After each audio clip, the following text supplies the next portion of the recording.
Hello ပဲအခုဒီဘက်ကမြင်နေရတာကတော့ကျွန်တော်တို့မရဝါတောင်ကနေဘက်မှာဆဖာတောင်ကျွန်တော်တို့စအီပြေးနေတာပဲဖြစ်ပါတယ်။ဟိုဘက်ချမ်းမှာကတော့เนาะအခုကျွန်တော်ဇုံးဆွဲပြီးတော့မှပြတာဟိုဘက်ကတော့ကျွန်တော်တို့မရဝါဆဖာတောင်ကနေမရဝါတောင်သွားနေတာပဲဖြစ်ပါတယ်။เนาะဒါကကျွန်တော်တို့မီးစိမ်းရဲ့အောက်ကိုရောက်ရှိနေတာပဲဖြစ်ပါတယ်။အမျိုးသားတွေကတော့ပြေးရပါတယ်เนาะအသက်ကြီးတဲ့သူတွေကတော့မပြေးနိုင်တဲ့သူတွေကလည်းမပြေးပါဘူး။နော်မြို့သမီးတွေကလည်းပုံမှန်ပဲလမ်းလျှောက်ရပါတယ်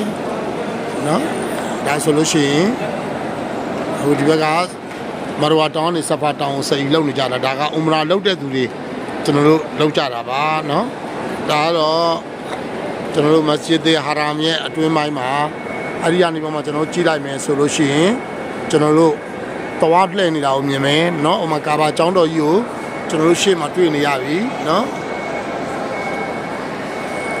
ကာဘာကျောင်းတော်ကြီးပါကာဘာကျောင်းတော်ကြီးကိုမြင်နေရပြီအဲဒီကာဘာကျောင်းတော်ကြီးရဲ့နော်ကာဘာကျောင်းတော်ကြီးကကျွန်တော်တို့အပေါ်တက်ကနေပြီးတော့မှကျွန်တော်တို့ဒါတဝါလှည့်နေတာပါအောက်မှာတော့နေအရန်ပူနေပါပြီမနေ့10နာရီဖြစ်သွားပါပြီနော်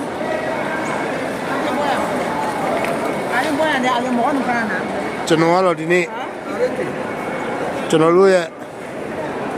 Sayyid Abdul Qadir Jilani Qaddas Sallallahu Sirul Aziz Ghausbat Quraji အတွက်ကိုကျွန်တော်ဒီနေ့အွမ်ရာပြုလုပ်တာဖြစ်ပါတယ် Ghausbat တခင်အတွက်ကိုနေရာထားပြီးတော့မှအွမ်ရာပြုလုပ်တာပဲဖြစ်ပါတယ်ပြီးတဲ့အချိန်မှာကျွန်တော်ဆက်အီပြေးပြီးွားလို့အားလုံးပြီးထုံးသွားတဲ့အချိန်မှာအခုဗီဒီယိုမှတ်တမ်းလေးကို